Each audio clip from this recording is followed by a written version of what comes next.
यांच्यातर्फे बालविवाह मुक्त भारत अभियान आजपासून सुरू होत आहेत आणि आज आम्ही सुद्धा निमगुळ ग्रामपंचायत तर्फे आज बालविवाह मुक्त अभियान आजपासून सुद्धा सुरू करत आहोत।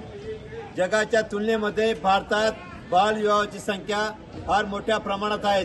बालविवाह केल्यामुळे शारीरिक मानसिक परिणाम मुलींवर महिलांवर होत असतात आणि पुढे भविष्य त्यांचा खूप कठीण असतं।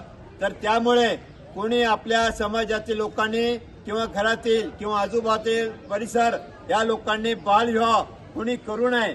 बालविवाहामुळे फार समस्या काय, बऱ्याच वेळेला त्याचा आरोग्याचा प्रश्न, बऱ्याच वेळेला एका मुलबाळ झाल्यानंतर सुद्धा ते प्रश्न निर्माण होत असतात। एकीकडे सरकार बेटी बचाव बेटी पढाव किंवा मुलींसाठी बरेच योजना अंमलबजावणी करत असते, असं असताना सुद्धा बालविवाह होत असतात।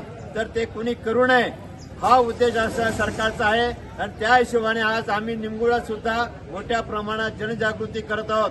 तर लोकांनी आपल्या घरातील किंवा आजूबाजूतील परिसरातील लोकांना जास्तीत जास्त सांगावं की बालविवाह कोणी करू नये। तर त्या हिशोबाने आज आम्ही बालविवाह मुक्त अभियान आज निमगुळ गावी केला। मोठ्या संख्येने ग्रामस्थ उपस्थित होते। पुनश्च आम्ही बालविवाह मुक्त अभियान एक जास्तीत जास्त संख्येने आपण राबवावा ही विनंती करतो।